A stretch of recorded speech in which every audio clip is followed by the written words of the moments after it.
नमस्कार, one India Hindi में आपका स्वागत है। नेशनल कॉन्फ्रेंस के नेता उमर अब्दुल्ला ने एक किताब के लिए इंटरव्यू में कहा कि वो ना तो धूर दक्षिणपंथी राष्ट्रवादी नेताओं के नजरिए वाला भारतीय बन सकते हैं और ना ही ऐसे लोगों के नजरिए वाला कश्मीरी बन सकते हैं जो भारत के एक हिस्से के तौर पर कश्मीर का कोई भविष्य नहीं देखते। अब्दुल्ला ने किताब India tomorrow conversation with the next generation of political leaders में कहा कि ऐसे में सबसे अच्छा यही है कि आप दूसरों के हिसाब से खुद को न ढालें और आप जो हैं वहीं बने रहें। पिछले साल 5 अगस्त को जम्मू कश्मीर से धारा 370 हटाकर विशेष दर्जा खत्म करने और उसे 2 केंद्र शासित प्रदेशों में बांटने के बाद उमर अब्दुल्ला को हिरासत में ले लिया गया था। अब्दुल्ला ने कहा कि 232 दिन की हिरासत में उन्हें चिड़चिड़ा और गुस्सैल बना दिया था, फिर भी जम्मू कश्मीर को भारत का एक अभिन्न अंग मानने के उनके जांचे परखे रुख में कोई बदलाव नहीं आया। उमर अब्दुल्ला ने किताब के लेखकों प्रदीप छिब्बर और हर्ष शाह के साथ एक इंटरव्यू में कहा कि जम्मू कश्मीर भारत का एक अभिन्न हिस्सा है।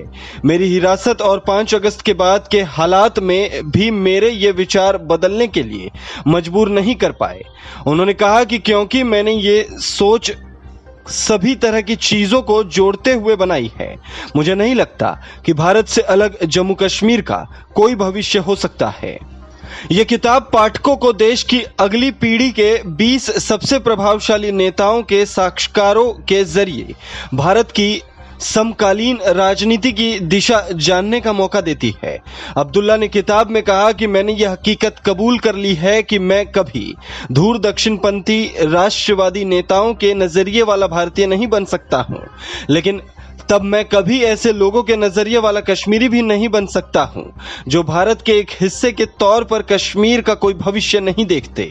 लिहाजा सबसे अच्छा यही है कि आप दूसरों के हिसाब से खुद को नहीं ढालें और आप जो हैं वहीं बने रहें।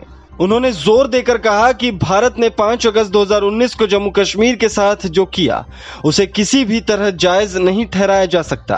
अब्दुल्ला ने कहा कि उन्हें लगता है कि जम्मू कश्मीर के साथ बहुत बुरा सलूक किया गया और उससे किया गया हर एक वादा तोड़ दिया गया। उन्होंने कहा कि मेरे जैसे लोगों के लिए यह समझना मुश्किल हो गया है कि मुझे क्यों लगता है कि जम्मू कश्मीर भारत का ही अंग रहना चाहिए। दिल्ली ने हमें इस मुद्दे पर और बात करने लायक नहीं छोड़ा। हालांकि उन्होंने ये भी कहा कि वो पीएम मोदी से कभी भी जम्मू कश्मीर में जो किया गया है उसे वापस लेने को नहीं कहेंगे। इस खबर में फिलहाल इतना ही। तमाम अपडेट्स के लिए बने रहिए वन इंडिया के साथ।